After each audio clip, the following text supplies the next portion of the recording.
कुछ है नहीं इस बजट में। एक औपचारिकता का निर्वाह किया गया भारत सरकार के द्वारा।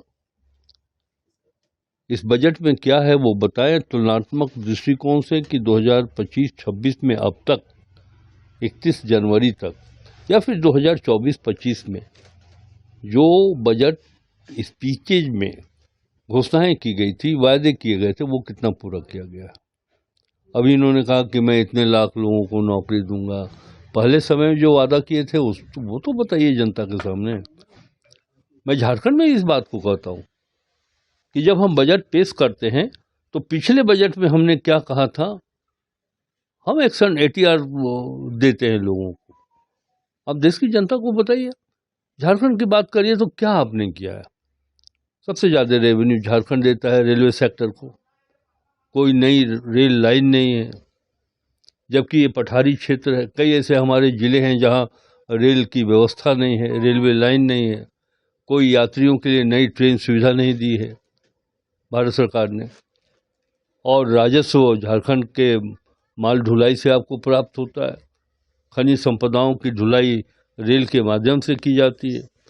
सोशल सेक्टर में क्या योगदान है, कोई मेडिकल कॉलेज नहीं, कोई इंजीनियरिंग कॉलेज नहीं। मैंने कहा था 10 जनवरी को जब प्री बजट मीटिंग हो रही थी फिनांस मिनिस्टर के साथ, तो मैंने कहा था कि मैडम देखिए, वहाँ का रहना ट्राइबल कल्चर है, खान पान, रहन सहन है ना, फिजिकली लोग वीक हैं, और ट्राइबल का जो मिडिल पॉइंट पड़ता है, यहाँ से आप उठा लें लोहरदगा से लेकर के खूंटी तक, तो गुमला ऐसे जगह में आप डॉक्टर भीमराव के नाम पर, मैंने प्रस्ताव दिया था नाम के साथ, या बिरसा मुंडा जी के नाम पर, या शिबू सोरेन जी के नाम पर आप एक मेडिकल कॉलेज की स्थापना करिए। वो नहीं है हमारे पास।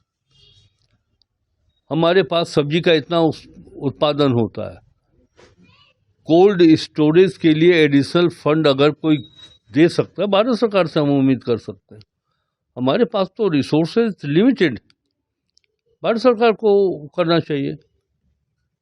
आप याद करिएगा कि सेकंड सप्लीमेंट्री में मैंने बहुत क्लियर कट आंसर किया था, लोगों को बताया था विधानसभा में कि ग्रांट्स इन एड में लगातार भारत सरकार कटौती की जा रही है, करते जा रही है। 19-20 में अगर इनको देना था 14,000 करोड़ रुपया, 13,000 मिला। उसके आगे के वित्तीय वर्ष में 12,000 मिलना था, 10,000 मिला।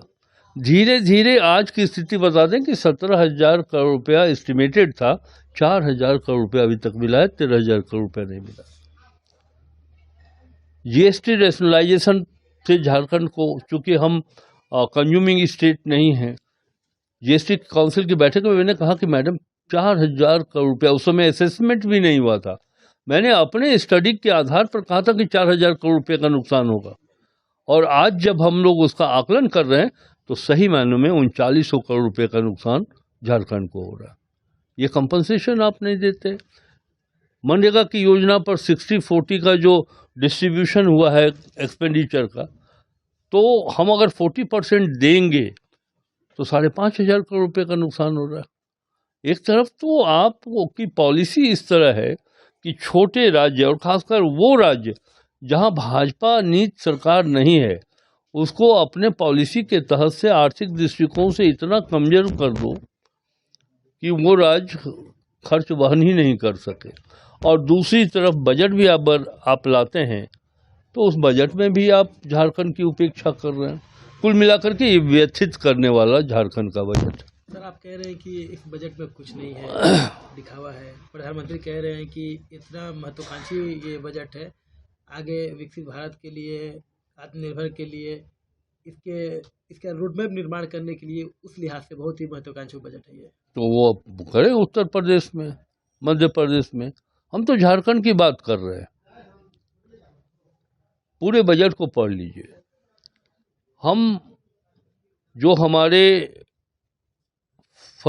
फसल है, जो हमारे हॉर्टिकल्चर्स हैं, जो हमारा एलाइड एग्रो सेक्टर है, उसके लिए क्या बजट में प्रावधान है? कोई रूपरेखा हो? कोई रूपरेखा नहीं है। प्रधानमंत्री जी, अच्छा, जब हम बजट पेश करेंगे विधानसभा में तो हम तो बहुत वास्तविकता के साथ अपनी बात बोलते हैं। प्रधानमंत्री जी बोलेंगे, बोले तो झारखंड के लिए क्या दिए हैं बता दें वो। हमारे यहाँ 80,000 हेक्टेयर में डिफरेंट कोल कंपनीज माइनिंग कर रही है। झारखंड के 80,000 हेक्टेयर जमीन पर जरा इन कोल कंपनी से पूछे, जिसमें BCCL है, CCCL है, CCL है, सेल है। सोशल सेक्टर में इन लोगों ने क्या अपने दायित्व का निर्वाह किया है? CCL के पास, BCCL के पास, ECL के पास हमारा पैसा बाकी 1,36,000 करोड़ रुपये। अब कोई इकोनॉमिकल पैकेज नहीं देते, यही पैकेज दे देते, इससे झारखंड को हम और आगे बढ़ा देते। कुल मिलाकर के कुछ नहीं। इस बजट में एम्प्लॉयमेंट, रोजगार और long term growth, long term reform के बारे में आप क्या सोचते हैं, क्या पर्सपेक्टिव देखते हैं? क्योंकि वित्त मंत्री जी कह रही हैं कि ये बजट उसी पर फोकस कर रहा है, लॉन्ग टर्म रिफॉर्म, ग्रोथ और employment. LTR, economical growth, GDP, ये सब बात किताब में रहने दीजिए। हम मोटे तौर पर यही जानते हैं एक वित्त मंत्री होने के नाते कि हमारे देश में जो गरीबी है, हमारे देश में जो इतना खाई है, high income, low income, middle income के बीच में, इसको पाटने के लिए, पर कैपिटा इनकम को बढ़ाने के लिए, पर कैपिटा परचेजिंग पावर को डेवलप करने के लिए क्या है इस बजट में बता दें। देखिए, इस बजट पर अगर डिबेट करने का मौका विधानसभा में तो मिलेगा मुझको, मैं बताऊंगा कि क्या आपने किया इस बजट के साथ। ठीक है, लोग लॉन्ग टर्म प्लानिंग की बात कर रहे हैं आप, उसका उस समय क्या असर दिखाई पड़ेगा। तभी मैंने कहा कि आप एक तुलनात्मक विवरणी तो दीजिए कि 24-25 में जो घोषणा किया था उसका क्या हुआ, उससे आपके GDP में कितनी वृद्धि हो गई। ठीक है, थैंक यू।